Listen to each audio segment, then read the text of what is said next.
Friday's sell-off was one for the books, and right on cue, the Black Monday calls are coming out left and right all over social media. Markets don't bottom on a Friday. Black Monday was in October. This is going to be worse than 87. Yada yada yada. I figured I'd contribute with the title of today's episode, but as always, the charts light the way, and although it might not be a popular opinion right now, things really don't look all that bad. If anything, in the short term, this should open up far better two-sided trade opportunities. So welcome back to the Trade Brigade Weekend Show, where we'll take a look through all of the data points and we'll build a logical trade plan. My name is Matt, and if you're new here, hit the thumbs up button and subscribe. For additional resources, check out the links listed down below in the description, and stay tuned until the end of today's show. I've got 4 additional trade ideas to share with you that you won't want to miss. With that said, let's jump right into the charts. So we'll kick things off on the SPY weekly time frame, talking about candle structure and location as we always do. In terms of structure last week, solid red-bodied bar with a very strong close from the sellers dead on the lows of the weekly range. This, of course, is bearish. In terms of location on the bar-to-bar count, notice that we do set a very nuanced higher high, but we more meaningfully set a much lower low, and you can clearly see that it's a bearish engulfer, closing underneath the previous week's range and then the 2 weeks prior to that as well. And the reason that this is important is because this is the FOMC low, which was turned into a daily firm higher low when the hourly trend actually flipped to down. So in the short term, this is bearish on the bar-to-bar count on the weekly. However, is there anything out of the ordinary happening here that we haven't prepared for? How many weeks in a row have we showed up to the weekly chart and said something along the lines of, hey, we're trading at the highest high in this trend count. It doesn't look like a pullback is imminent. However, if something were to emerge, could we not afford to set a weekly higher low and maintain the weekly uptrend? That's the stance that I have here on the weekly timescale. We are pulling back from the highest high in the overall trend count, and I would still stand by the 2 key levels that we've been talking about for the past couple of weeks. We know that this is roughly 638 over here. Previous resistance can act as newfound support, and we know that the previous all-time high shelf here around 613 can also act as newfound support. Now, because we have in the short term bar-to-bar count a bearish indication, it would seem reasonable to me that we could attempt a deeper pullback on the weekly towards this level here at 638. And we'll talk more about the nuance of getting there on the daily time scale, but what I do want to reinforce is how weekly trends actually change. And we can use the proxy of what happened back over here into the end of 2024 as an example. You can clearly see that the weekly trend actually neutralized via a very slight higher high. You could even just call that an equal high. And then more importantly, what was the nail in the coffin? And this was prior to the major announcement of tariffs, right? It was this lower high underneath the neckline of the weekly timescale. And this is exactly what we talked about on the monthly bar charts last weekend when we were talking about the possibility of really bad things happening in the market. The beauty about markets and these candle charts is that everything's fractal. So a trend is a trend is a trend, and if we're going to neutralize or reverse the trend, we don't even have any of the components here yet. This is still a pullback from the highest high. We do not have an equal high to set a double top. We do not have a lower high to set a trend reversal, and we certainly don't have a lower low. So I'm not here to sit around and say like, oh my goodness, it's bullish and just like, we're going to be long and strong until the day's end, right? That's not the point. The point is to say that from a structural perspective, nothing so bad has happened on the higher time frames where we need to reevaluate our major high time frame weekly stance. We can come in here with some Fibonacci's, and what we'll find is that, honestly, this is hardly anything to even bat an eye at. If you come in with the Fib from the tariff lows to the all-time high, you can see we're not even close to the Fib 38.2. If we come in from this major low up to the all-time high, we're not even close to the Fib 38.2, and as a matter of fact, it's still reinforcing the idea that if we were to pull back into this 638 roughly, that would produce bull flag consolidation over the Fib 38.2. What else? We talked about it last week because the all-time high really is hardly unchanged here. The Fib 61.8 is still confluence with this previous high back here. So all of these sort of concepts on the weekly chart would, to me, reinforce the opportunity that a higher low can be set and the trend will not be destroyed on the weekly. If we come in here with some anchored VWAPs, what we'll find as we throw them on is that we're still above the entirety of the stack. Is there really anything bearish to say if you're above all of the anchored VWAPs? Survey says no. Let's check in on the volume profile here from the weekly perspective. There it is. And let's zoom out so we can see it relative to this shelf.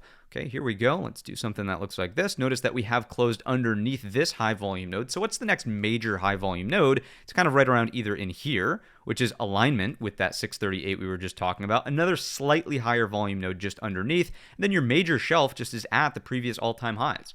So is it possible that some unwind here sets a higher low off of a reasonable volume shelf? I would think the answer is absolutely. Let's take a look down on the daily time scale, where we could certainly be a little bit more open-minded to changing our tone and becoming a little bit more bearish in the near term. And I think this aligns with what we talked about with the weekly bearish engulfer anyways. So the first thing we should cover is the weekly expected move. That's this gray box right here. If you're not familiar with this study, check out the video tutorial in the top right-hand corner. You can clearly see that the upper bound is at 669.10, and that is no longer implying a new all-time high. It's actually a lower high.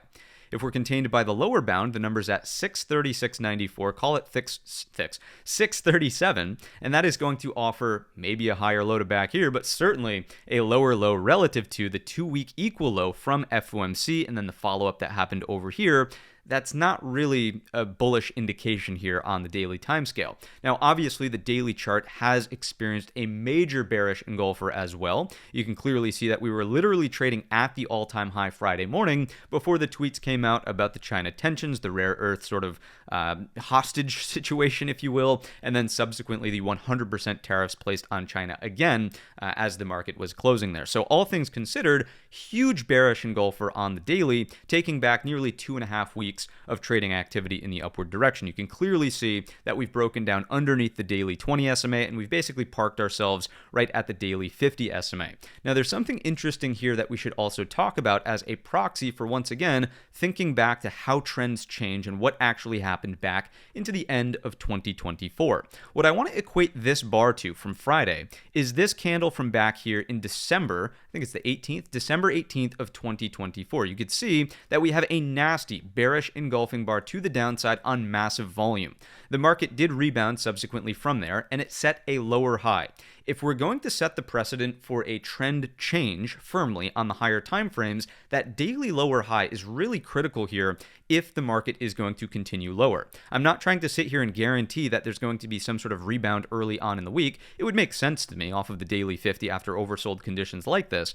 Plus, all it would take is a little bit of walking back on the tariff situation or the China tensions. The next thing you know, the market's going to rally. But the point is, if we rally to set a lower high, that is going to be what ultimately puts the nail in the coffin to this daily trend. The fact that we did not have a firm higher low on the daily time scale, if we're thinking back to trend, right?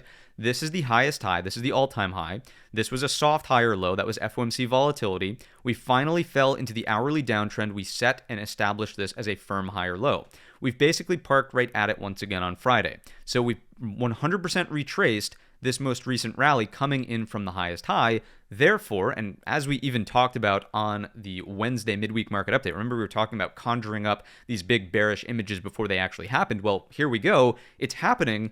The thing we're on the lookout for is either a lower high that happens here or a lower high that happens here to set up, of course, what would that be? Pattern traders rejoice. There is your daily head and shoulders via some sort of lower high, and now all of a sudden the daily trend has reversed. You bring in a lower low underneath the neckline. The weekly chart starts to pull back as well. What are we talking about in terms of a weekly pullback? That 638 spot, that is the lower edge of this week's expected move. So I can visualize how this trend would possibly change, and that, I think, is the most important thing to pay attention to if we are going to see a protracted down move in the markets here. One thing that you will not see if the market is going to have a protracted down move is a sharp rally, right? Something that looks like this, a higher low set back over here, and then a break back above what should be the line in the sand for the bears. The bears cannot afford to let price back over 667.25, this previous high, the lows of this balance range from up here. If bears cannot keep price underneath that level, then good luck. That's final, no questions asked. If there's any sort of movement over 667.25, new all-time highs, send it higher into the end of the year, no problemo.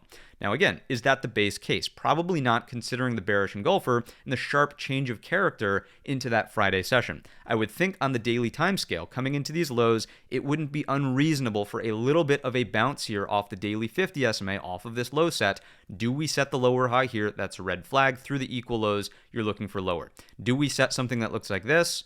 And then we get a, let's say, hourly trend reversal here back to downside. That is your base case. If we do get straight up continuation in the downward direction, I would just be a little cautious of being a new money short dead on the lows. Why would I say that? Because the VIX has some degree of a mean reversion setup happening, and if the VIX comes in a little bit, you'll just get a mechanical sort of rally back in the upward direction. It has less to do with new money sellers entering the market. It just has purely everything to do with market mechanics and hedging structure, basically. So let's drop it on down to the hourly chart. Let's get a little bit more granular here with the trend that's currently in play and see what's going on. Again, not going to sit here and deny that absolutely from the high of day straight to the downside, it was a very bearish breakdown. Another thing that I'll point out, we can even go further than the hourly chart because this is important. If we go to like a 5-minute time scale here, you could see as this day was unfolding after the first major leg to the downside, the market went sideways. This is a totally different character than what we've seen in sharp sell-offs in the past. Usually what we've seen over, I'd say, the last 3 to 4 months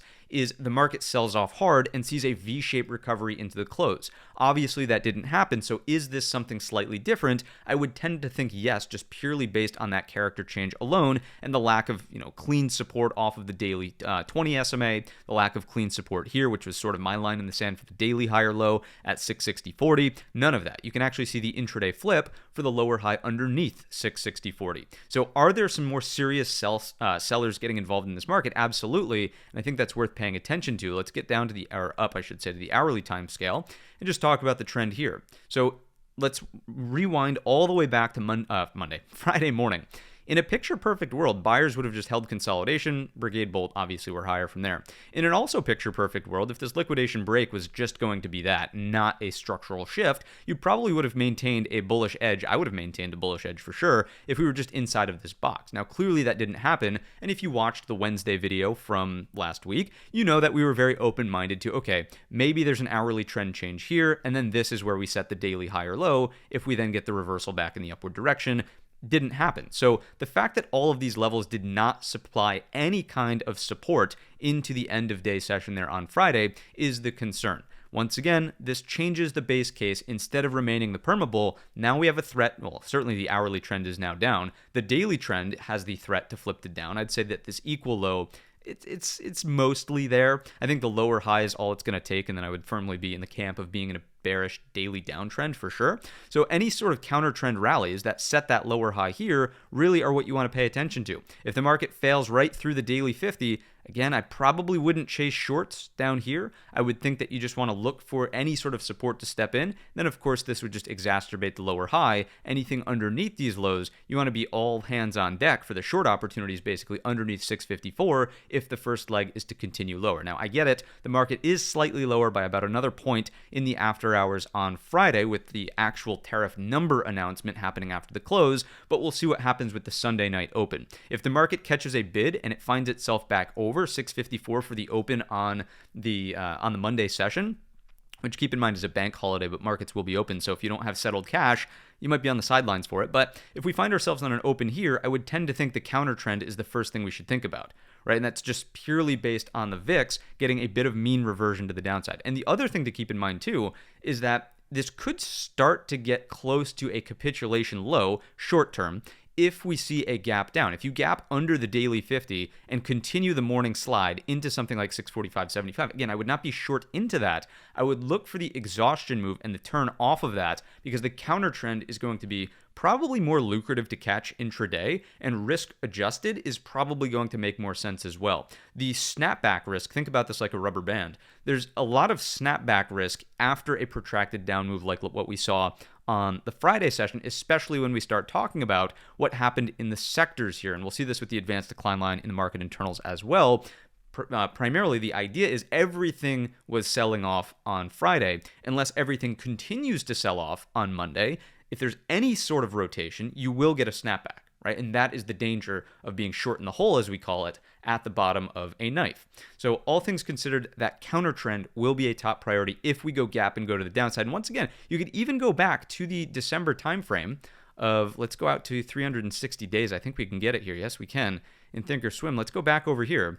This is what I'm talking about, right? You get this gap down here. You don't want to short that gap down. You probably want to try longs for the counter trend fade. Now, like I'm sure, and we could go back intraday and find it, I bet, but the higher low acceptance back over this level, over this knife low, that's where you want to start thinking about longs. to rally back up, here, 50 SMA is the target. You would never nail the high, of course, but some kind of rally attempt there for a counter trend fade is probably the more likely outcome if we gap down, right? And get real extended for that rubber band snapback.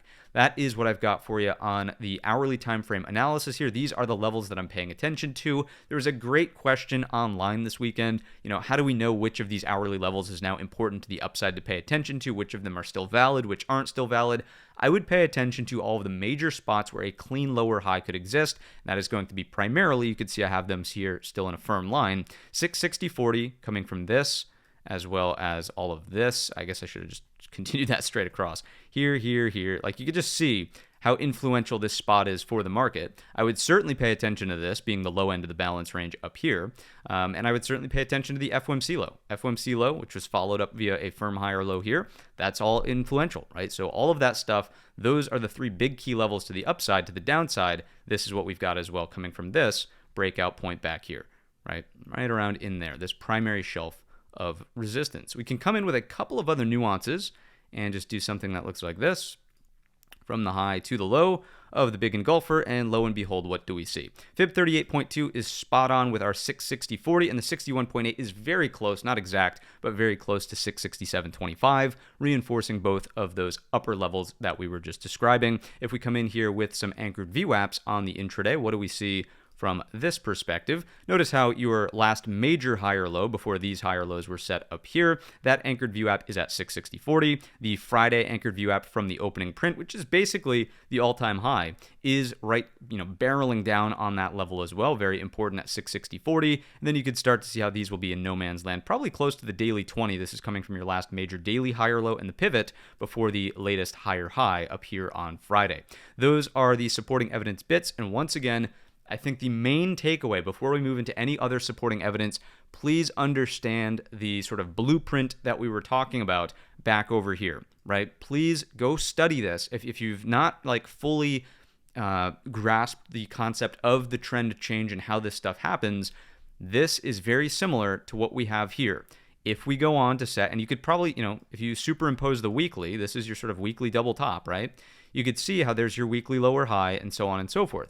So any sort of counter trend rally that sets a lower high then gives the opportunity, daily head and shoulders as we were talking about. These things need to be top of mind. Just shorting this for the sake of, oh my God, it's one red day and it's got to go lower, that's not the calculus that you want to use here. You want to use the calculus of how do trends actually change, and do we have a firm trend change on our hands? As of right now, we're very close, but we do need some sort of either lower high or a blatant lower low that then sets a lower high here. Right, these two things. This is a bit of an overshoot, but pretend that's precise to 660.40. Okay, those are the things I will be, very, very closely monitoring as we head into this upcoming week. The next thing and last thing I'll just say is, again, when you're comparing these proxies, go back over here, take a look at the high volume, clearly higher volume than all of the grind that we had prior. Here's the high volume. Here's clearly all the grind that we had higher, right? A lot of similarities here, and your ultimate capitulation, I'll leave you with this in terms of when is the bottom actually in. It's going to feel like someone, and this is a little graphic, so be prepared. It's going to feel like someone stabs you in the gut. That's number one. They're going to push a little harder, and then they're going to twist the knife. And then when you feel that twist, when it's like, oh my God, the market can't go any lower, that's the low, right? These gap downs over here on the tariff situation from April, if you remember that feeling, that's what it has to feel like. We're not even close. So I don't say that to call for more downside. I'm just saying, if the trend is going to change to down, if things are going to produce this massive capitulatory low, it's going to feel a heck of a lot worse than what happened on Friday, right? And again, you could just use this comparison as a proxy. Let's go back on over to our market internals and take a closer look over here. If you're not familiar with this dashboard, check out the video tutorial in the top right-hand corner, what's going on in terms of the market internals under the hood here at the exchange level. Massive volume outflows on Friday. That makes sense. We saw a massive down day. If you take a look at the advanced decline line in trend lower zone, the reason that this is important is because of that overcorrelated state that we were talking about, the whiplash from, the basically rubber band trade, so to speak, from a volatility perspective. When everybody's on one side of the boat, if there's any degree of rotation, if there's any sort of update over the weekend as to maybe we'll walk it back to 85% tariffs or whatever. And we've seen this playbook before. If you don't remember April, just go read the headlines. Remember the flip-flop back and forth, and remember that the market bottomed as soon as the news got incrementally better. That's all it's going to take, incrementally better. It doesn't mean tariffs have to go away. It doesn't mean that this feud over rare materials has to go away. It just needs to get incrementally better, right? Remember it's the MF EU scale, right? Maximum fear, we'll just draw it in because why not? It is one of these sessions where it's worth having this full conversation rather than, omitting little parts and bits and details. This is max fear. I'd say April tariffs were max fear, right? Things got incrementally better. This is euphoria over here, EU, MFEU, and this is kind of like neutral, right in the middle. I'd say that this Friday session basically brought us back to over here. If we work any further to the right on this spectrum, again, the market is sort of going to probably bottom, in my view, and continue its trend. If we think about the impact, this is the other thing. If you think about the impact of this tariff announcement and what's going on, I mean, the market already priced this in to some degree in April, and then we worked out the deal. Of course, the deal to make a deal was that big gap up. I mean, this does not really change the narrative, so to speak, of the AI boom. It might reduce the size of some of the TAMs, total addressable markets, from names like NVIDIA. Obviously, there's these software restrictions as well. So you're going to reduce your total addressable market, as said. But it doesn't change the fact that any improvement in that just opens it right back up, and then it's actually going to act as a boon for the earnings potential of these companies. It doesn't. There's no structural change in terms of like, okay, guys, AI isn't happening, right? Just because there's an extra tariff on China. So keep that in mind as we're thinking about news getting incrementally better. Anyways, back to the internals. If everybody's on one side of the boat, sell everything. Oh my God, this is the worst in the world.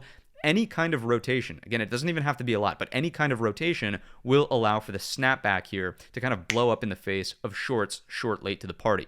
You can clearly see the, the tick is quite bearish here on Friday. Not quite as bad as Thursday, but that's just because you had a little bit more volatility with some time actually being spent up and over the zero line. If I ask myself the simple question on the internals, do we have new money sellers getting involved? I would have to answer that question with a resounding yes as of the Friday session, right? People either just total long liquidation, but actually new money sellers getting involved too on the breakdown, and just so many substantial volume outflows from the exchange. You could think of it as a little bit mechanical, right? If you think of the 20 SMA, there's a number of different funds that use different moving averages, and the point is not to say, oh, everybody looks at the 20, but there are certain funds that have to be long above and short below. You could say the same thing about the 50 SMA. So are you starting to get more of those sellers coming in? Yeah, of course you are. So that is what we've got on the internals. Bears are starting to show up. Again, any incremental improvements will likely cause the snapback trade. It is your job as a trader to ultimately say, do we set a lower high and revisit the equal low, in which case the daily trend changes,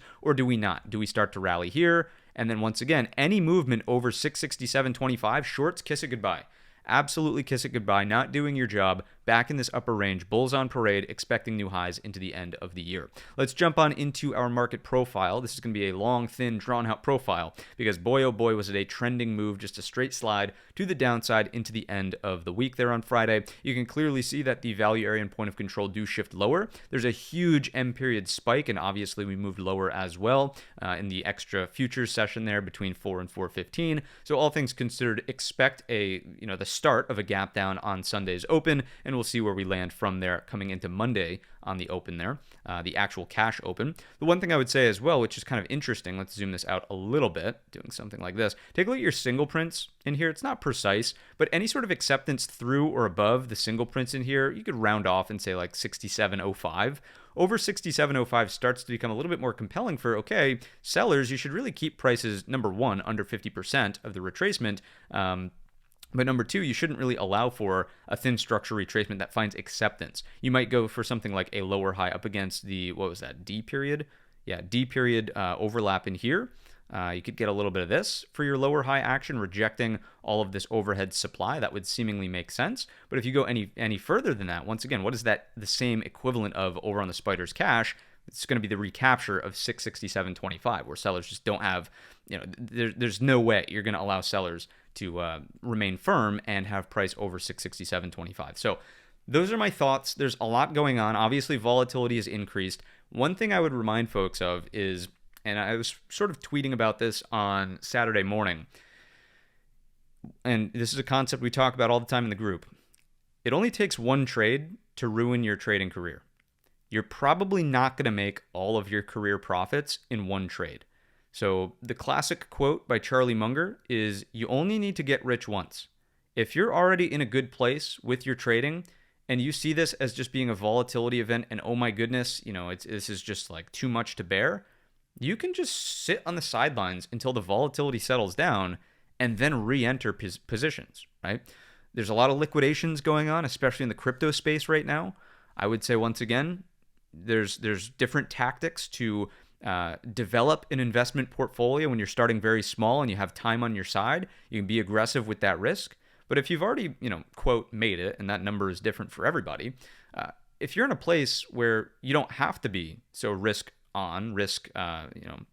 headstrong with risk, it's okay to start to look at this volatility and say, all right, I just want to sidestep the volatility. I can always re-enter the market, and I'm not going to let one trade blow up my account, right? So I think that there's going to be a lot of opportunity. It's actually really nice to see two-sided trade. It's just been a straight infinite bid this entire time higher. It's great for long-term investment portfolios, don't get me wrong. But intraday, I don't remember the last time I traded ES, NQ, just because it's been so mind-numbingly just grindy in the upward direction, very hard to pull off two-sided trade. This is a wake-up call for the market, which will reignite, I'm hopeful, two-sided trade, and hopefully there will be some awesome futures trades that fire off in the week ahead and coming weeks even beyond that if volatility can persist.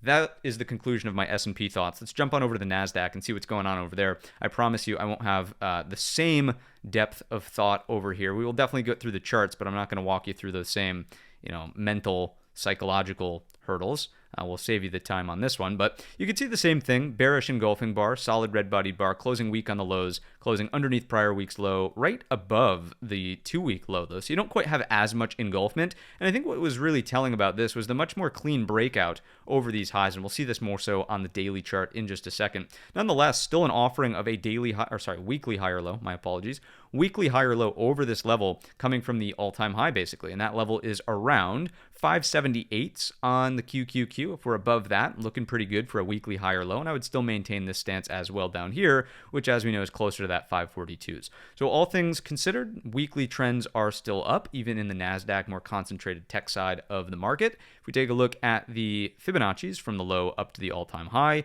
you can see we're well above the Fib 38.2. We can come in from the gap up here, well above the Fib 38.2, and a pullback to the top end of the balance range here would also be above that Fib 38.2. All set, nothing really changes about that. Let's come in here with the anchored view apps above the entirety of the stack. We could even bump this one here forward. What is this? This is 9-1. Let's come in here and just go 9-1 for the sake of illustration. Where are we? Relative to that anchored VWAP, we are right at it. So above the majority of the stack, but this breakout bar is starting to come under fire from the breakdown on Friday. Let's jump into the volume profile, see if we can learn anything new from this perspective and do something along these lines. There you go, underneath the high volume node, coming into the high volume node at the top end of the weekly balance. I know we've been talking about it week in and week out, but now it actually becomes a little bit more relevant considering that the breakdown is upon us and the pullback is here. If we could stay over these references, it looks really strong for the weekly trend to remain in the upward direction. Let's drop it on down to the daily time scale for the QQQ. You can see our weekly expected move is here. Note that the upper bound is at 607.75 and the lower bound is at 571.25. Clearly a lower high, no longer an all-time high, and clearly a lower low from here to here. I mean, you could say weekly higher low from here to here, which is the whole premise of using the top end of the balance anyways, which is this zone right around over here. In terms of the daily trend, once again, this breakout into the end of last week, or I guess midpoint Wednesday, was a bit more meaningful, and you did set a much higher high. This was a cleaner-ish higher low. On the daily chart, ideally, you would have stayed above that because then you would have had lows, and then possible higher lows happening above. The next line in the sand, was at 596.75, and clearly you smashed that one as well through the daily 20. A lot of the same indications as the S&P 500. One of the things that we could talk about here is that a lower high here sets a much deeper head and shoulders. So there is that pattern, of course, but I would still say that it's valid even if the shoulder happens to do something that looks like this and reject your overhead supply from the week's worth of balance prior to the breakdown on Friday. That would be at 602.65. So once again, your primary job in the index is to see whether or not these lower highs sustain. Equal lows should yield a breakdown that's under 588.35 to at least the top end of the range at 581.25. This double bottom neckline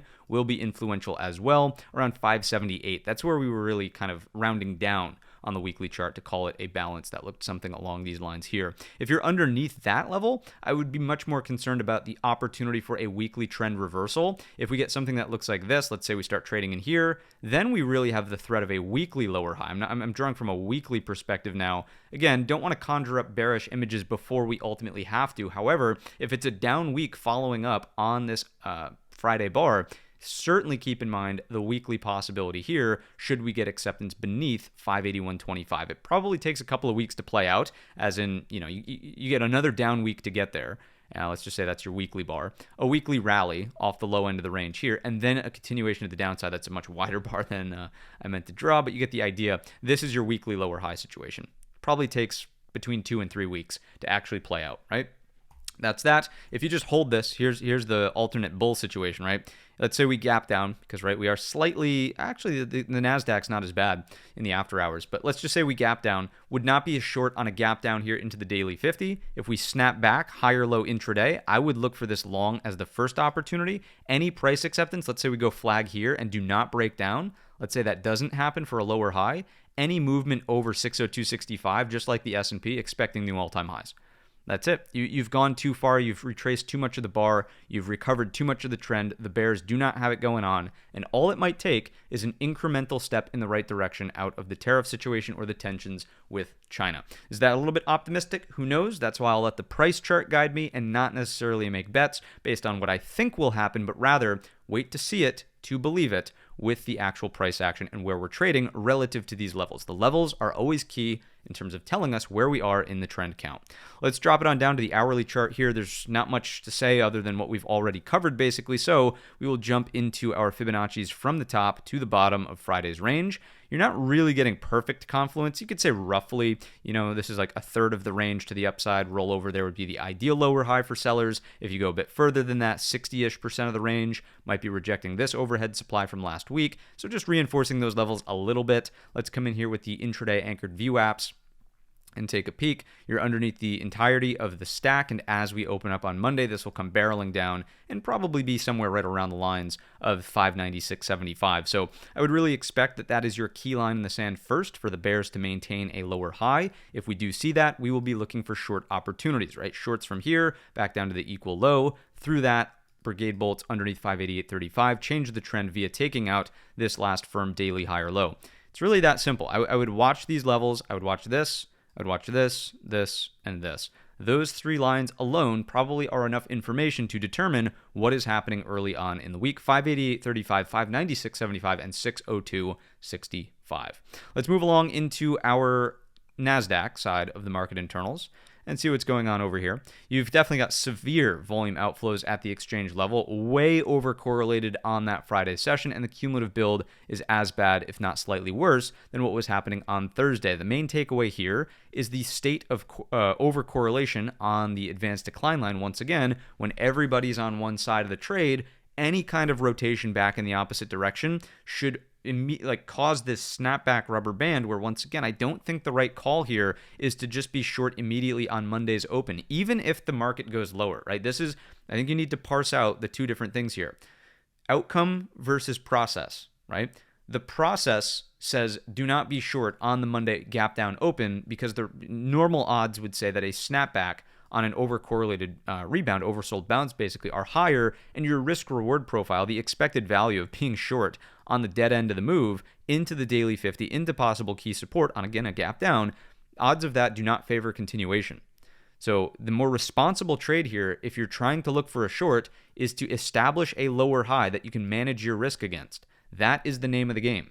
So again, regardless of outcome, if the market opens on a gap down and continues lower, and you come back and you're like, that was so silly, I was short on the gap down, I promise you do that too much, it will blow up in your face. So finding the lower high is the name of the game, in my view, in terms of finding the responsible trade entry if this is going to continue to roll over and be a nasty downtrend for the week to come. That's what I've got for you out of the market internals. Let's take a look at the profile and see what's going on over here. Probably a mirror image of the S&P. It basically is. You've got your, actually interesting, very, very interesting. Value area point of control did not shift lower because of this high volume node at the high of day. Now, I would chalk this up to just the amount of distance that was traveled in here and just the fact that the market was moving so fast. after this consolidation before the, what was it, like 10:30 news that came out, the market just didn't have a chance to build high enough volume at a particular node and shift the point of control lower. If I zoom in here, it looks like it possibly could have shifted to this level, which easily would have brought the point of control obviously to that point, but then the value area surrounding it lower as well. So I would go out on a limb and say, I'm not overly concerned that the point of control was left up here. If you include, I always use the 4 o'clock cutoff. If we just open this up though for a second, let's go into, where do we want? Let's go here. Let's go 415. Let's just do this real quick, and I'm sure it's going to jump that point of control lower. Let's go save. No, wow, incredible. I would have thought for sure it would have brought the point of control lower. It didn't. So nonetheless, point of control is elevated. That's very interesting. Again, I think it's a timing issue, an amount of time the market had to spend at each level, but regardless, same approach as the S&P. D-period single prints will be your arbiter of price. If you're underneath that, you're setting that lower high. Bears are in control. If you get above the D-period and into the single prints in here, bears, what are you doing? You had a big chance. You're allowing for more than a half-back recovery. It's just not the way that stronger sellers should follow up if this move is going to have any sort of continuation in the downward direction. Or, right, here's another alternative. Let's just go back here. You guys want to get crazy with it for a second. If, and we could just use the S&P as a proxy, if we get that full D-period retracement, if we get back over here, right, and it doesn't have to happen in one day, so excuse my drawing. Maybe it's something that looks like this, right? If we end up getting back over here and then we roll over, what did we just say is going to be the proxy? Go back to here and study this trend reversal. Here's your retracement back to the move, right? We noodle around for a little bit, weekly double top. That is the same thing. This could continue to balance off here for a little bit. Remember, tops are, this is something that's very, very overlooked in markets. Tops are a process. Bottoms happen very sharply, right? Bottoms are emotional and oh my goodness. Tops, these take some time to form. And you can go back, you could study the 2021 into 2022 top. You could study the Great Financial Crisis, 2008. You could study the dot-com bubble. It's not like just one day, oh my goodness, markets are straight down, right? There's a topping process that takes place versus lows. Always just a V, no, I shouldn't say always. Most of the time, a V-shaped recovery when we have an improvement in the catalyst that's likely driving the downside in the first place. Enough of a rant here about market structure. I think these things are top of mind for me. I think that anybody who is overly emotional about the breakdown, anybody who's like, oh my God, the market's going to crash and burn and go to zero, just not seeing things from the higher time frame perspective that's somewhat required if you're going to have a longer time frame narrative in your head that drives shorter term trading decisions as well. Right, so that's where I'm coming from. Let's jump on into the IWM Rusty Russell, see what's going on with everybody's, the long lost cousin of the market that some people choose to pay attention to, some people choose to ignore. Let's take a look. So weekly structure is about the same. It's a big bearish engulfer, takes back the prior week low, but it's technically right at the previous week's low. We do have a sort of pullback from the highest high, very similar to the S&P and the NASDAQ, and the big weekly level that I'm still paying attention to is unchanged, around 226, 225. If we were to get a weekly pullback that looks like this and stay over this balance range, checks out, bulls in control, higher time frame pullback, fine, weekly trend remains up, retargeting all-time high, and then blue sky territories beyond that. This is actually a great chart to look at on a much higher time frame, and the monthly chart was really good to us last week, but I'll just go to the weekly zoomed out. Right? This is a wall-to-wall move. You've come from the bottom to the top, and it's most obvious on the monthly, so maybe we will just bring back up the monthly. It's kind of an important concept. You've gone wall-to-wall with no major pullback from the low, right? That offers some kind of consolidation. It's the same thing happened here, right? This was really wall-to-wall. Maybe this, you could say, but for the most part, you tagged the high. You're probably not going through on the first attempt. You're probably going to need some kind of higher consolidation. If we get a flag that looks like this is a monthly analysis now, but you get the point. If we get something that looks like that, that's a trade to go with. The first test, V-shaped recovery coming up from the bottom, A to B, we call it wall-to-wall move. That's pretty tough to get the breakout on the first go-around, and we actually talked about this in last week's episode of the weekend edition. So let's go ahead and throw this back on the daily. So we've went from weekly to daily. We're above the fib 38.2, all the nuances that we typically look at, so I won't bore you with that. Bearish engulfer on the daily, maybe not an engulfer, we didn't open over the previous day's high, but you get the idea. We've taken back all of the previous consolidation here, all of this closed right on the low. So in the Russell, we've been talking about keeping it simple and using three major zones. This was bullish, this was neutral, and this was bearish. Now, obviously, we've closed underneath the bearish zone. You can see how this is starting to form a little bit of a higher high double top, and I would be mostly concerned about the Russell should we start getting price acceptance underneath 238.50. If we're under 238.50, it's a headwind for the S&P 500. If this snaps back and does something that looks like this, we will just fall into a weekly balance. The daily trend will be neutral and the weekly will be balanced, and then we'll take it step by step. If we get this, we'll lean more bearish. If we get this, we'll actually lean bullish. And I think that this probably requires a little bit more time to consolidate. Like this would be okay. Something like this is okay. And then this into the future, let's say once this tariff news and reignition of the trade war, so to speak, and the tensions with China, if that simmers down, this could easily be a situation if the Fed continues to keep up the rate cut campaign, if the inflation numbers come in better than expected, if the labor data holds up better than expected. And I'm not saying it has to happen that way, but it's just one potential scenario to forecast for.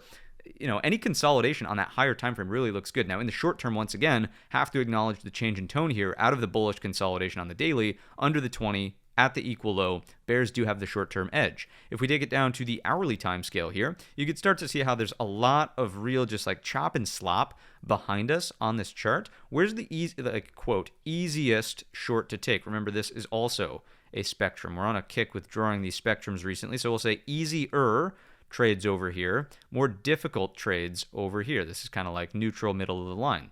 This short, through all of this junk and chop and slop, probably falls on this side of the spectrum. The short here, look at this, that short under 232 to the weekly top end of the shelf we were just talking about at 226, that probably falls where? On this side of the spectrum, right? Because there's thin structure. There's nothing to support price in there. So do I want to be a big short in small caps through this range? Probably not.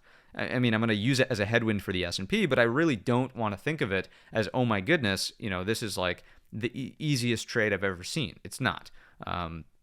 What else can we say here? On the small caps hourly chart, you could see that the trend channel has started to break. And, I'm not a big fan of trend lines, but you could do the same thing on the S&P 500, right? If we did something that looked like this through the entire grind to the upside, we broke that trend channel. You could probably come in here with this one, do something that looks like that. You're right at the trend line or even slightly below it as of Friday's close. So you're breaking trends, and that's hopefully what today's analysis sort of represents. And the lower high is going to be the nail in the coffin for the trend rollover. If we go back to the small caps, though, just to finish up and be congruent on these guys, I would think, let's just do it. Let's come in with the fib.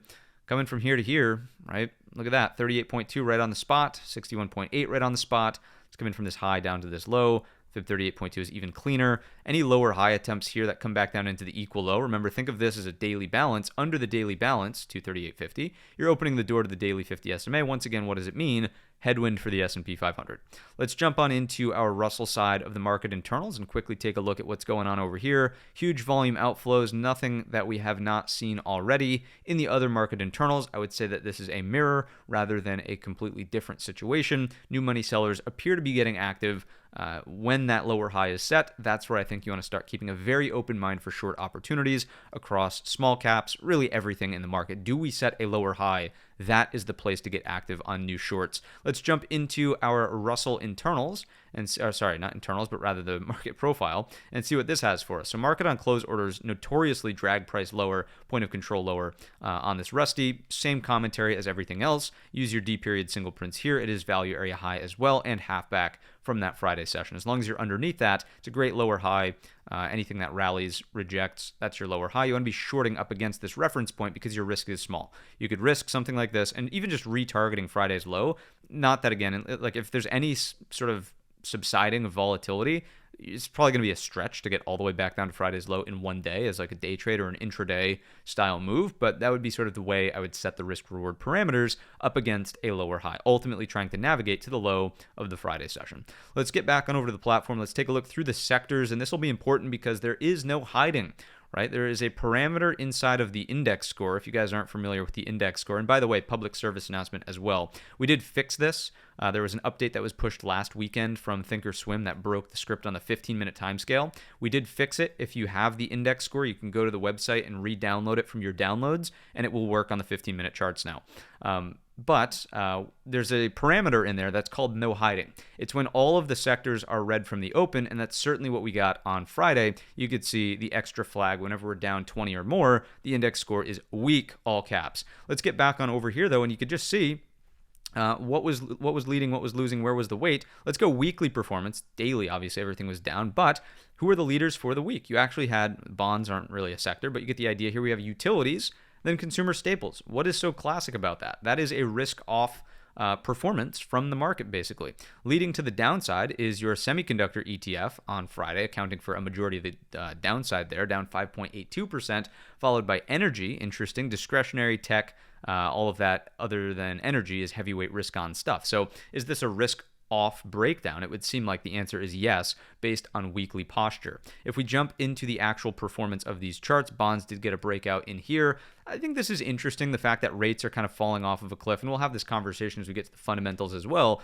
But the whole tariff situation seems to be putting pressure on the narrative of potentially global recession, right? And you can see this really in crude oil falling off of a cliff and rates moving lower. You would think if the inflation story was still going to be an issue and, oh my goodness, these tariffs are going to send inflation through the roof, you would think rates would move higher and bonds would move lower. But that's not really what's taking place here. It seems to be more along the lines of this argument for, again, global recession.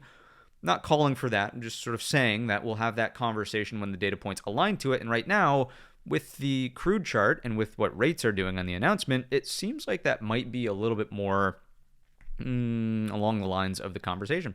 So let's get into utilities. Not much going on here. High and tight consolidation. It is risk off as a sector, but probably has a lot to do with the AI energy trade right now. So keep that in mind. Utilities are, I think you could put a spin on them where they're not as risk off as they once were, but staples, no change over here. Although the chart looks pretty ugly, it did outperform by not being down.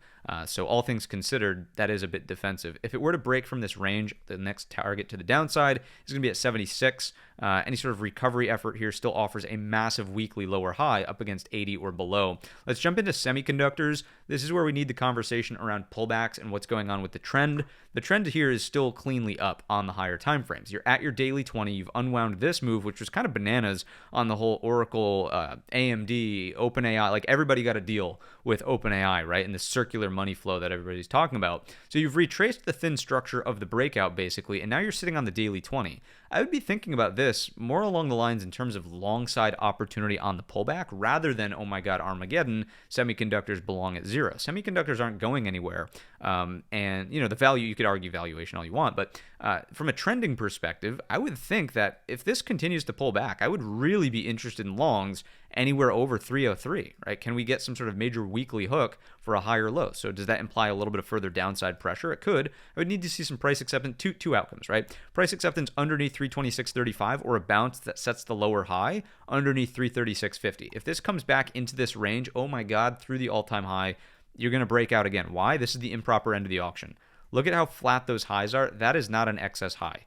So if we're going to get an excess high, if you rebound back into here, I would prepare for a breakout. And I would not really, I would think that the stance of the market is less about, being concerned on this breakdown and, oh my goodness, we need the blow off top before things maybe go on to a second leg like this.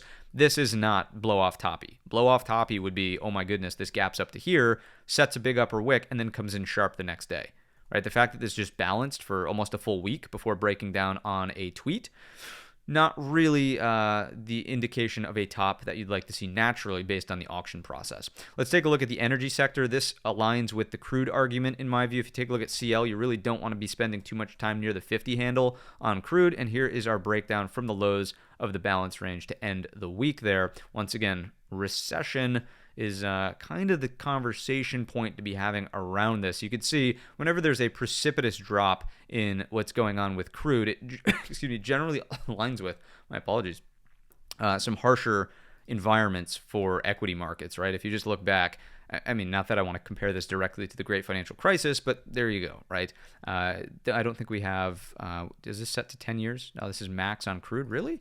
USO, do we not have 1999? I guess not. However, you could go back and you could look, crude prices falling in the dot-com bubble as well. Let's take a look at discretionary, and let's just get this thing back to a reasonable time frame. Discretionary is a little bit more concerning. This has a double top look here, more of a natural trend reversal. I would really be paying attention to the lower high anywhere underneath 234. That is a nail in the coffin to the bull thesis out of the XLY. You're through your daily 50 already. I would be open-minded to either weekly consolidation or continuation of the daily downtrend, which would continue to pressure the weekly chart into a pullback as well. Your big spot on the weekly that you wouldn't want to see violated is way down here. If we just go to a weekly chart, you can see this.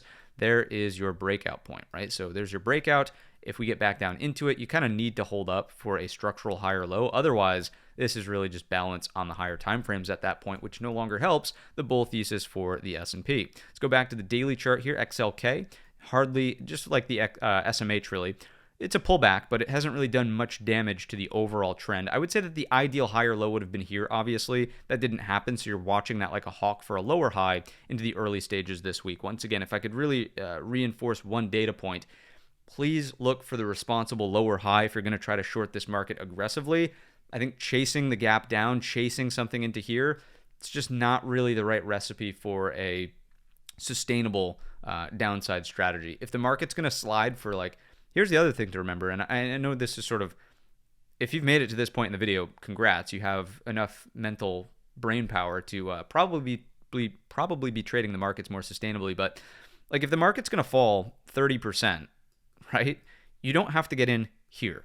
You can get in here after a full-blown trend reversal and we have a weekly breakdown. That is okay. You're still going to be able to capture, dare I even say, something like 10% of the 30% if emphasis on the word if the market's going to do that, right? So feeling like you have to be short right here, right now, as soon as the market opens up, zero perspective, right? You don't have to be right there if the market's going to have this larger drawdown. Look at this. How many days could you have, started to get short after the initial drop here, right? So as I go back to something like the XLK and I think about this, I'm like, okay, the trend really isn't all that destroyed yet.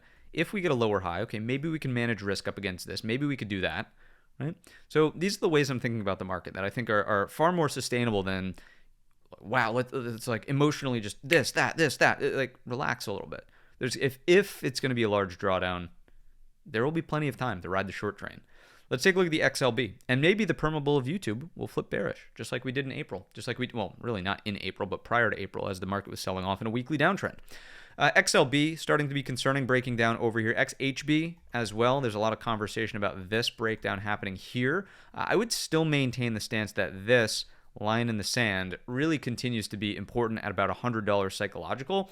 I just don't think that it's the same situation as the great financial crisis where we have to be worried about home builders. It is a sensitive side, a cyclical side of the economy, so it's worth paying attention to, but I don't think it's going to drive the same degree of downside for the S&P. Why? Simply because these AI companies, tech companies, have more money than ever before, and not everything is just the precipice of home building, construction. It does have a lot to do, again, with cyclicals. I'll give it credit where credit is due, but I think that the AI, amount of money in AI, the speculative money in AI is still overshadowing that. If we look at real estate, you can see it's looking very similar on the breakdown over here, which is interesting because rates came down aggressively. So if this doesn't snap back higher, then the wealth effect might kick in and you might start to see less risk appetite, so to speak, if mortgage demand doesn't soar as these rates come in, because you could go look at the TNX now. Let's just do it while we're having this conversation.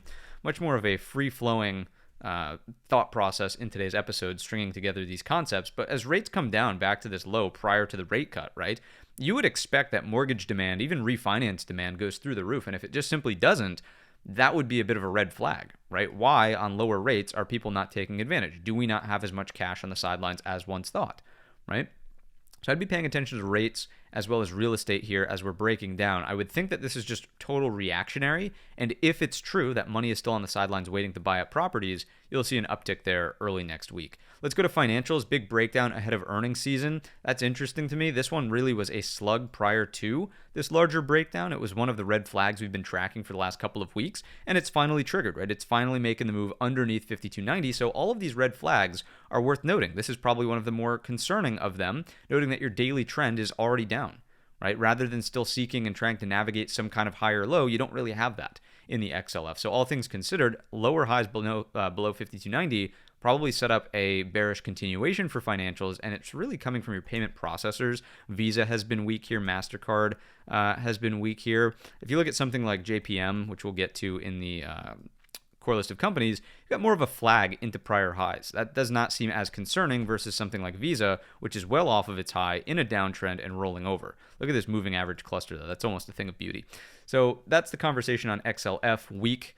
XLI back in the midpoint of its range, even lower third of its range. If it breaks to a new swing low under 148.25, we carry that forward. Communications, full round trip of this breakout. Ideally, you would have had this higher low step up. Noting that it didn't is a bit of a concern. So there are some cracks emerging, but I just don't think we're all the way full-blown weekly capitulation, sell it all. Oh my goodness, Uncle Joe's calling the broker and telling, who would we have? Chad at the brokerage account to sell it.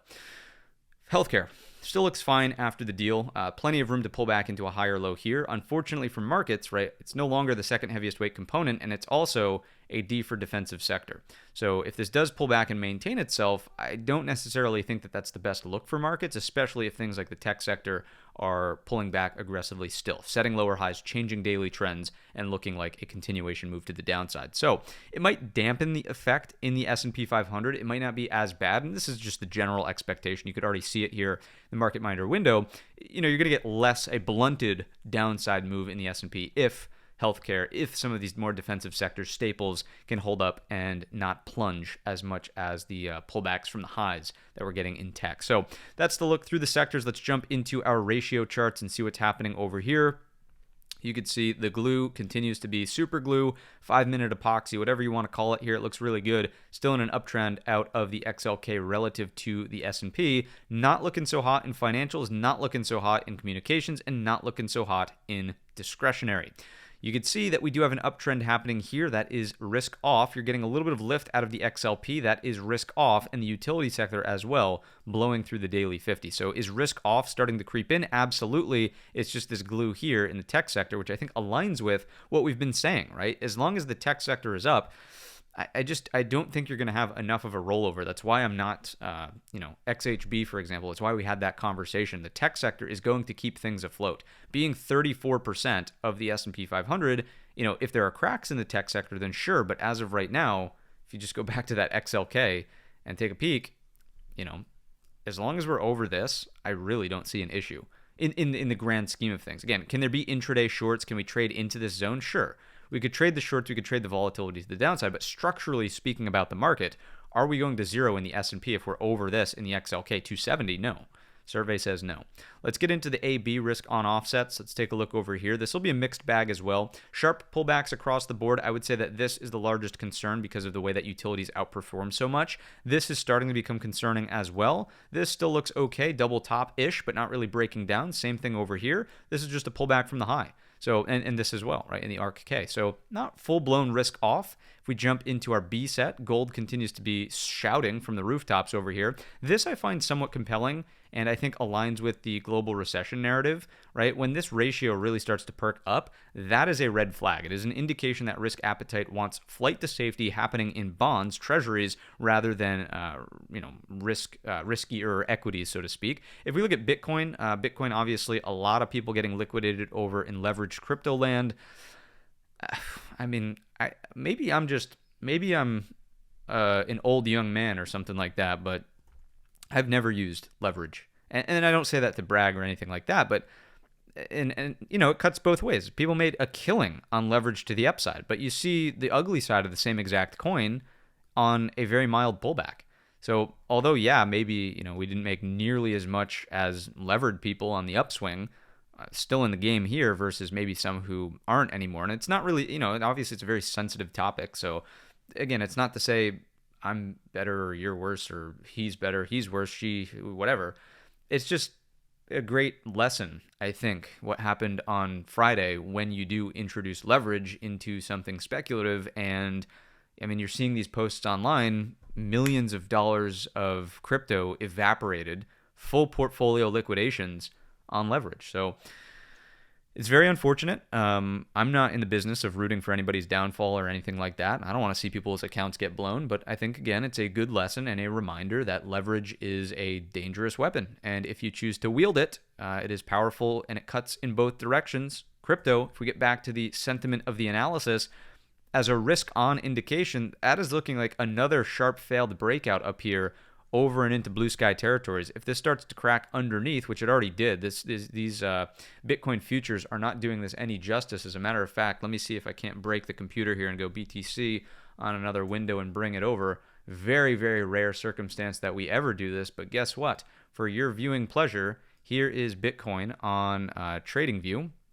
There was that massive liquidation happening over here. So we're just kind of simmering off sideways.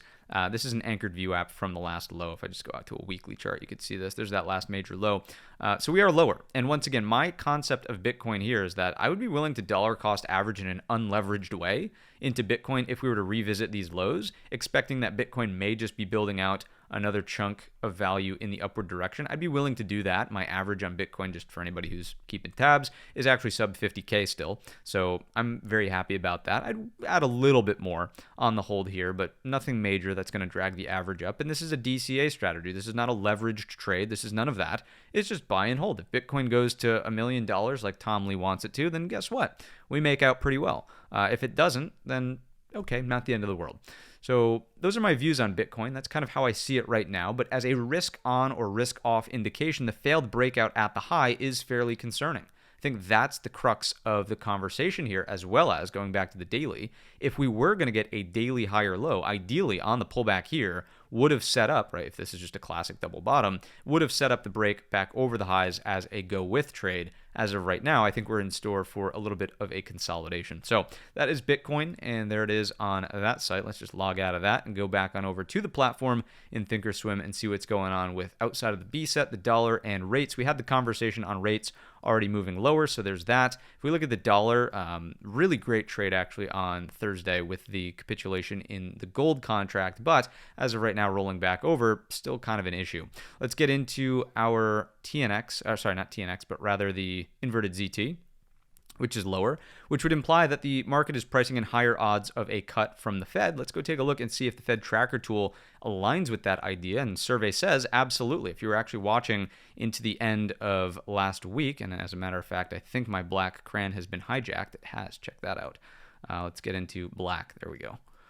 A lot of real-time stuff going on in today's episode. Free-flowing thoughts. We've got tools that we're actively updating on screen. Usually it's a little bit more polished than this. If you got any feedback, if you're like, no, this is great, love the stream of consciousness, just let me know in the comments section. I can continue to do stuff like this. But if you prefer the more polished, and I know a lot of people are like, the videos are too long.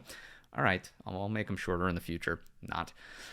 I'm going to give you my thoughts, however long it takes. 98.3% odds headed into October there. This is going to be around the corner quicker than you can blink an eye. I think if we continue to watch this, what we care about is less about these probabilities here, but where these land. If you take a look, this is actually shifted down now to 275 by 300 rather than 300 by 325. It was pretty stable in here prior to the rout on Friday, which would just indicate and again give me a little bit more concern about that conversation surrounding global recession. Rates are coming down as tariffs are going up.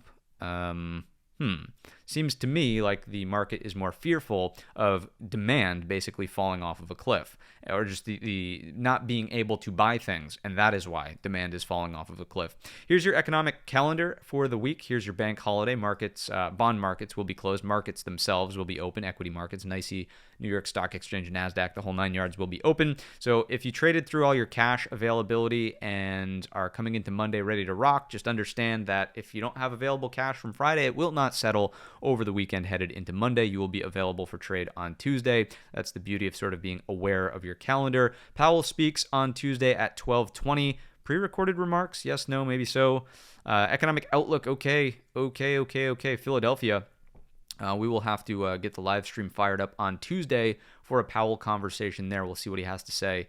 I would expect Q&A. That is a live event. So expect some volatility on Tuesday, 12:30 as we come into the lunch hour. Empire State Manufacturing Index, probably not going to move the needle. All of this stuff is going to get delayed, of course, on the government shutdown. I do believe that the announcement was for October 24th. The CPI inflation data will be released. And you can see they've just wiped right off the calendar as well, the labor situation as well. Really just back burner all of this stuff. I think you need to keep an ear to the ground. If you're not following, and this has nothing to do with politics, it has to do with being a good trader and understanding what you're up against.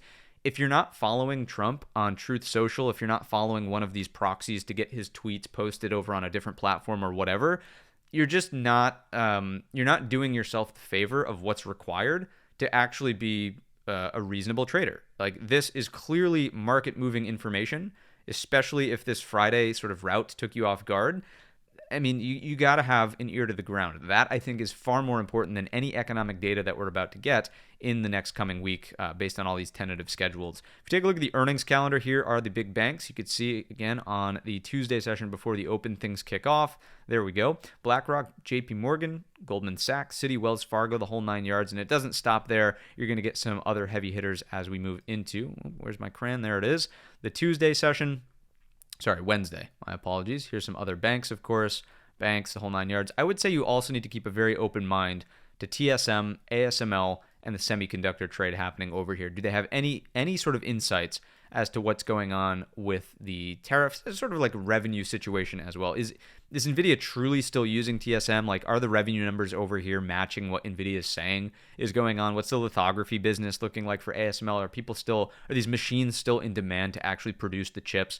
What is their comment basically on the state of the AI trade and all of this circular sort of money flow that's been going on with OpenAI, Oracle, all these data center names and plays, semiconductors, so on and so forth. So that picture will be clarified, I would think, a little bit on this week's earnings calendar, and we'll see what they have to say. That's really it from a sort of fundamental perspective, I would think. Let's get back over to the platform here. Let's take a look through our remainder of the technical indications. Let's go with the bond ratios. I would say not much to really read into here, just the fact that the market is not overly concerned. Why is this pen acting a little funky? Is it gonna, there we go, now it's tracking my cursor. If this were to break out, that would put a damper on the rate cut party. Obviously, that's not the case, and this is also not perking up as well. So even with tariffs, it doesn't seem like the market's fearful of that inflation conversation. Once again, think about the growth side, or the demand side, I should say. As to why markets are moving lower. Credit spreads ramping higher into the end of the week. This is risk off. This is risk off, and we're making note of this with the group on the Friday, or really Thursday afternoon session headed into Friday. Let's get into junk bonds. These have been divergent for a very long time. You can see junk itself, the HYG, massive lower high and continuation lower. Pair that with an SPX, and this was one of the only red flags that's been firing off consistently over the last week and a half or so. You could see the lower high versus the higher high that continuously came in here, and finally we're playing catch up with the HYG. So speculative growth, speculative junk, right, is not really getting a lot of that inflow, which would signal risk off. I think that's, it's sort of been a decent indication in the past. It's led us more along the lines of being on the right side of the trade than the wrong side more times than not. Let's jump into breadth. Breadth contracted fairly meaningfully with the 50 SMA moving underneath the 50% mark. We haven't seen that really since the April rout, right? We got pretty close over here, but rebounded off of it. This is a definitive break through it. New highs versus lows going negative. If you take a look at the RSP, you could see here as well, massive breakdown even through the bottom end of the balance range here. The idea was if breadth was going to sustain this rally, you needed to stay over 190.35. That was violated even as of Thursday's close. And by the way, once again, just for a quick little heads up, and this is like, let me be very clear. I was not short on Friday for this breakdown. I'm not trying to be hindsight hero here, but if I just bring this over real quick, you could see some of the commentary we made on Thursday, and this is at 10:09 p.m. So where is it? Breadth not too bad, but could be better. 50 SMA chart was a concern. You could take a look over here. Junk bonds are still divergent. Another crack in the armor. Sector posture isn't bad. However, cracks in the armor. XLK, SPY, glue holding things together. So like these are the things that I'm thinking about on a regular basis. It's not just like, Friday happened and oh my goodness, now we're responding to all of this. No, there were sort of some ideas around this as we were headed into that session, just noting that, yeah, the market, although still in a bullish uptrend, not as strong as it once was. Let's get into the QQQE. You can see here that this is broken down underneath its critical pullback spot as well. If we jump into let's go VIX. VIX exploding to the upside, but really not all that bad, right? So if this is going to get over 40, that's like, wow, things are rocking and rolling. This is like the initial start. If this fades, which is you can see, right, there's a very reasonable spot for VIX to typically fade off from. If we get this snapback, once again, that's your mechanical flip in the S&P, you're probably looking at an intraday move higher rather than lower. Let's jump into the VVIX, and then you monitor for the lower high to get set. That's how the trend will change. If you look at the VVIX, this is still, it's over 103, your heads up zone, but you're not really poking up and over 120 yet. If it does, that's where I would think things continue. If you just remain sort of neutral here, I would expect the snapback and the rubber band trade back in the upward direction. What's really concerning is this chart, actually, which is your contango moving sharply into a backwardation over the span of one day. You don't typically see that. Usually it's a little bit more of a drawn out process. You could see how over here, right, it started to drift. It wasn't just like a knife into backwardation. So I'm making note of that for sure. The only other instances where this knifes and then comes back starts to be the precursor to a larger down move in the future, right? So it does tend to snap back, but then, the damage has somewhat been done. So market participants in terms of money managers starting to feel a little bit, it would seem, cautious about the near-term outlook. And the classic thing is to just go back to our MFEU scale. If things get incrementally better, if there's more certainty around what's going on with this new tariff announcement, this is going to rebound back to the upside. If there's more uncertainty and like more tariffs start coming out of nowhere, we're going to put restrictions on this and that and the next thing, and we're going to do this deal, we're going to shun away from that. If it continues to get more chaotic, so to speak, I would expect deeper contango and the market, or deeper backwardation, backwardation below, contango above. You would expect lower prices in the S&P. So if that was the worst of the headlines, if things get incrementally better, once again, I would tend to think that the snapback rubber band trade is real and being short on the lows is a poor and terrible mistake, rather than trying to wait patiently for a lower high to actually develop. Let's get on over to after volatility. We should just jump into the core list of companies here and rip through it. This is an extended cut today with a lot of thoughts, a lot of things going on in the market, lots of moving parts. What do we see happening over here? NVIDIA parked itself right back at the daily breakout level at 183.75. Daily 20 also offering a little bit of support. It's just going to be a very simple watch early this week. If we stay above this level, the bull thesis lives on. We look for upside, and this is going to look like a weekly Brigade bolt over the level. If we drop underneath, I would start eyeballing shorts. Look above and fail. I mean, hypothetically on this range should target the bottom end of the range over time. I'm not in love with being short for anything other than, like, it would have to be this, and then really, really tight stop, right? Incredibly tight stop if it balloons and does something. And this is not a day trade, but just a thought process around how this trade actually unfolds. I would want to be short as close as possible to the invalidation point. That way I just have the out. I don't want a wide stop on an NVIDIA short where it's like, okay, we move here, right? Let's do a line here, and then we rally, and then like this. I wouldn't want to have to put a stop here. You could possibly have the stop here, you get it, but maybe it's like this, right? You wouldn't want to have a wider stop in here. The point being is just like in this range, you could easily just chop around, disappoint a lot of traders, and then figure out the next move on earnings or whatever happens next with the AI story. So I don't love being short NVIDIA. I would think that if anything, it's possibly a pullback long first on recoveries over 183.75. Let's move along to Microsoft. This is more of a flat chart to me. I wouldn't do anything big here. In a picture-perfect world, this would have held the support over the top end of the breakout range here. Also a previous level back there at 518.50. No love, obviously, on Friday, breaking down like everything else. You could probably strike a trend line and say it's broken. Yes, indeed. So I would just be neutral in this box. It would have had the possibility of a recovery story, something like this, if it could have held this high or low. Not the case. So neutral until proven otherwise. I don't think that this is a big, bold bet for really anything inside the midpoint here. Just a pass. Let's go to Apple. Apple is interesting. Apple will be a top watch for shorts. Reason being is this thin structure happening here. Any rally lower highs under the daily 20, I want to be short up against that for this, right? Overhead supply, breakdown lower high, no longer a catalyst. The iPhone 17 sales are wearing off. If we get this lower high, again, I think that this thin structure retracement is easily the watch. If we open on a gap down, one thing I would not be short into that level. I want to be short here for this target. I don't want to be short here and then have this blow up in my face for a counter trend. That's not the idea. The idea is that what goes straight up goes straight down, and if we can set a lower high for the more responsible entry, that is where we do it. If we are breaking into this, not in love with it. Like, I'm sure you can tell my tone from today's episode.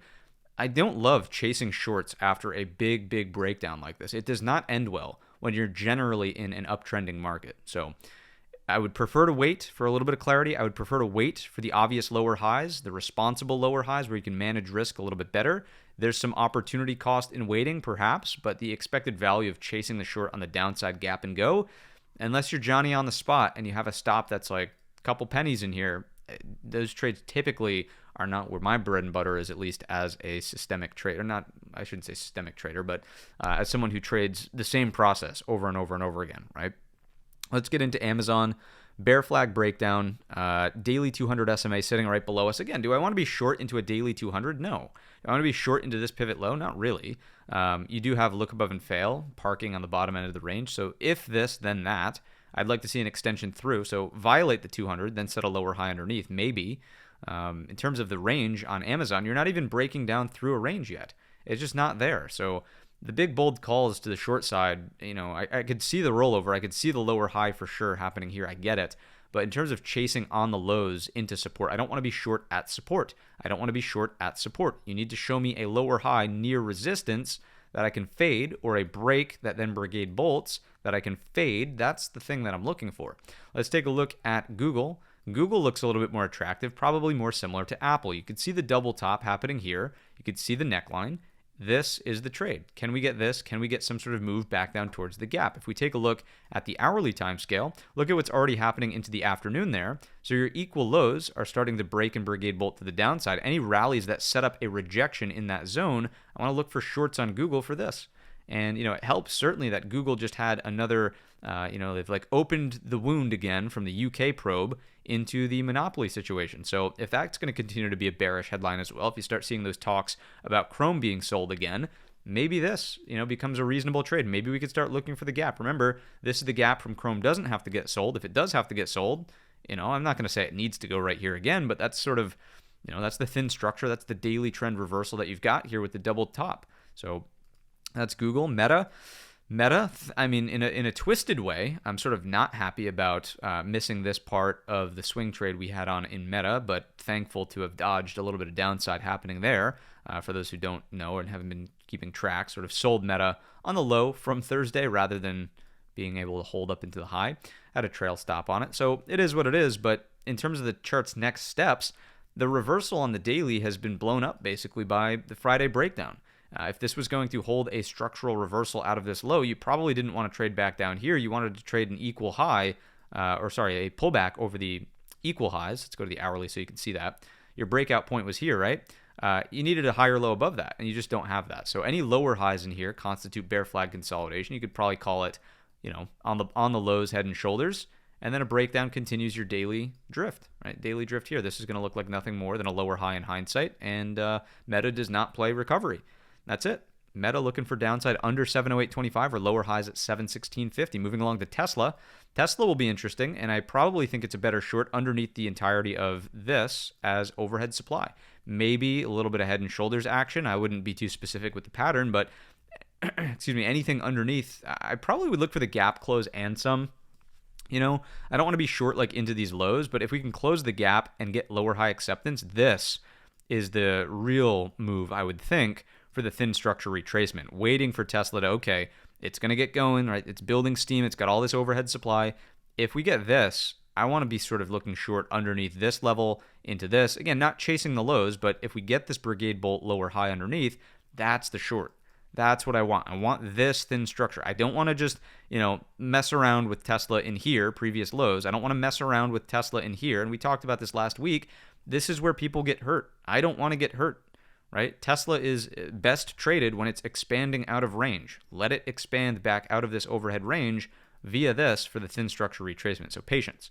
JP Morgan, we talked about slightly that bull flag, right? And you get the same look. You'll actually see this as a trade idea in the 4 additional ideas we have at the end. Here's Palantir, balance range. What I find notable about this is that the sell-off on Friday actually did not take out the sell from the prior Friday, and instead we just sort of sat right down on the low of the balance. So a lot of momentum traders looking at that 190. I don't think it's in play, obviously, given that the Friday breakdown brought us to the bottom end of the range, but if we could just continue to structure in here, at some point, again, all that has to get better is a step in the right direction out of the catalysts here.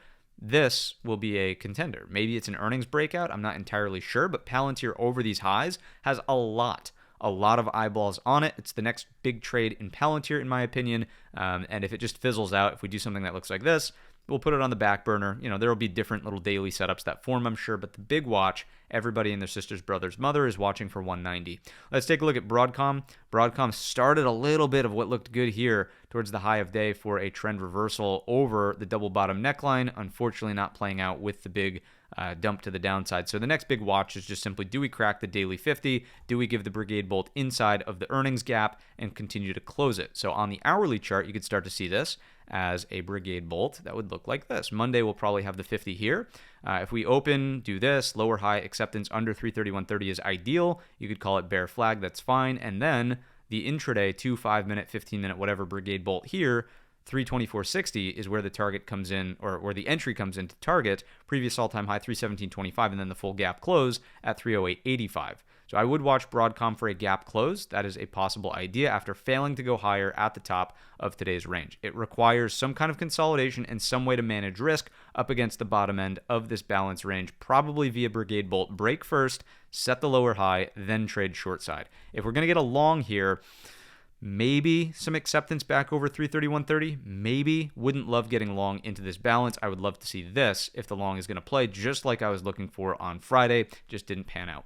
Let's jump into AMD.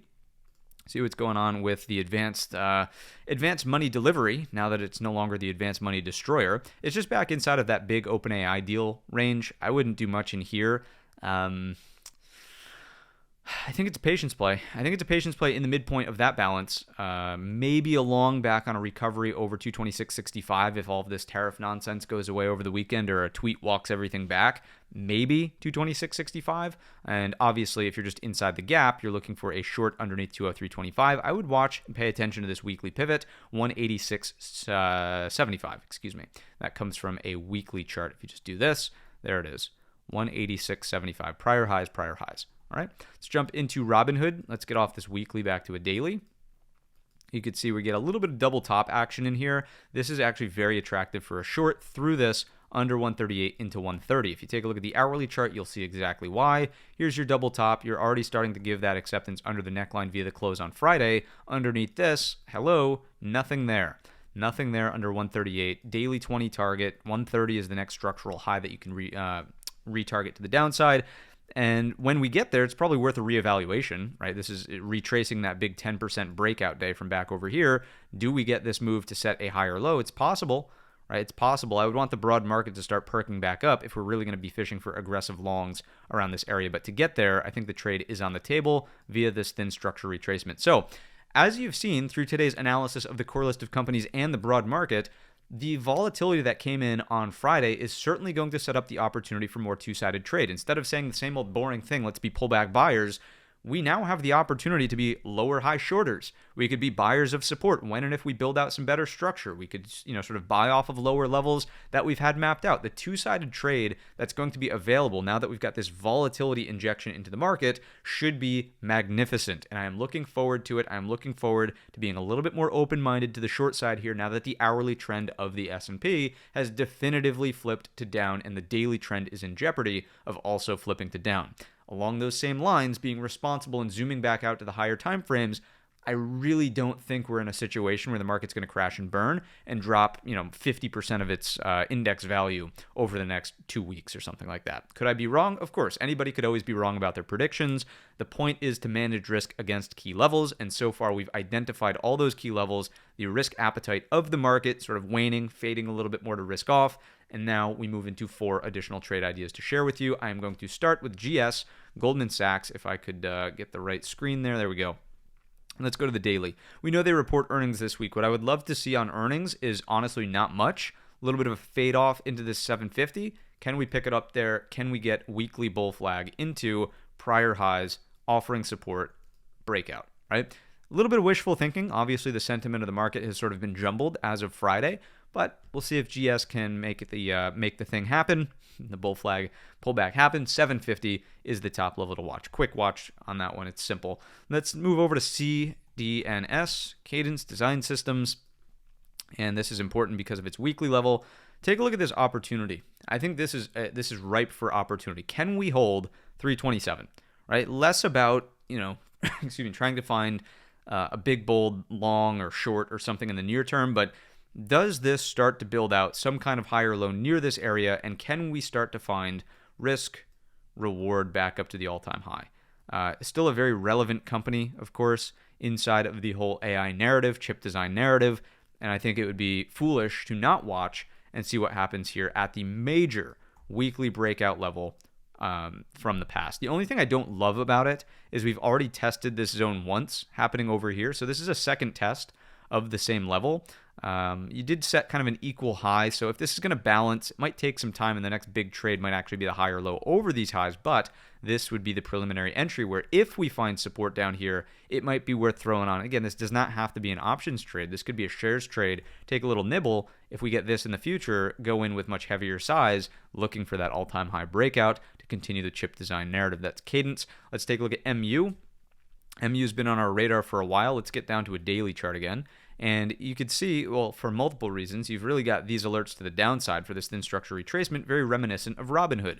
If you take a look over here, what goes straight up probably can come straight down. So there's two things. Bear flag consolidation keeps this mainly in play under 185. Brigade bolt underneath 179.25, targets daily 20, targets previous all-time high breakout level from off to our left. If we get this, I would also be open-minded to long side. You have a balance range up here, look below and fail, some kind of double bottom over the neckline 185, Stevie Wonder trade back into 190, 150, 196, the all-time high breakout level before the true all-time high from the wick. That is MU. Next up is going to be, let's go OKLO, which has just been an unbelievable stock recently. Take a look at this day on Friday. When the market was crashing, this is a tiny speck of green in the nuclear field. And I would also point out that the breakdown into the afternoon, although it pulled back from the high of day, I mean, where did we pull back to? Is this not still a perfect Brigade bolt on the higher time frame over that 143.50? I was not trading this on Friday, but take a look at how clean this little Brigade bolt was right here on the 2-minute chart for this squeeze. So I would definitely be paying attention to 143.50 on OKLO as we come into the upcoming week's worth of trade. Beautiful afternoon pullback, relative strength to the broad market. Obviously, a lot of eyeballs on this name. Very interesting. 143.50. Do we support it? Can we get that next move to the upside? Blue sky territories await beyond that. That's OKLO. TEM, Tempus AI, healthcare AI, is up next. Take a look at this breakout level. The pullback, let's zoom. The pullback on Friday goes right to it. So you'll notice that a lot of these trade ideas are less about capturing this big rollover, oh my God, the market's going to zero, and more about how do we just take advantage of these higher low opportunities. So in Tempus, I love this little zone in here. If you take a look at the hourly chart, we've unwound this breakout. Is this going to offer a better structural higher low in here? It could look like this. I could even bring in this level right here. This is just a total forecast. It doesn't have to be this way, but could we say, right, something that looks like this is inverted head and shoulders over the neckline, targets the all-time high and beyond? Perhaps, right? Looks real good from that weekly perspective. Let's go there. Look at this prior pivot, break, Brigade bolt. Can we get follow through? Relevant name, relevant theme. I think it's worth keeping an eye on. So that's what I've got for you in today's extended cut of the weekly watch list, full stream of conscious thoughts about this market drop on Friday. If you enjoyed the video or learned anything new, let me know down below in the comment section or by giving the video a very simple thumbs up. If you didn't capture a screenshot of these levels, if you're interested in them, I know we didn't explicitly talk about, okay, we're going here, and then we're going here, and then we're going here to the downside. Just rewind. You can, sort of transpose the levels if you're interested, but those are the numbers that I will be watching as an if we set lower highs and continue in the downward direction. Gap downs, be very cautious of shorting into. The sort of history of that says, not the best idea unless the catalyst actually gets worse over the weekend. So that's all I've got for you. Again, like button, comment button, all that stuff. We will stream Jerome Powell live on Tuesday at 12:20, which means we'll probably start at 12 o'clock right on the lunch hour. We'll always be live every morning at 8 o'clock Eastern time. So if you're like, I want more of this, I want to know up to date, to the minute, what's going on with the market open on Monday, we will, of course, be live for another installation of the pre-market prep, 8 a.m. Eastern time, every single day live here on the channel. Come get your fill of market analysis before the bell rings. With that said, have yourself a green trading weekend as always. I will see you in the next one.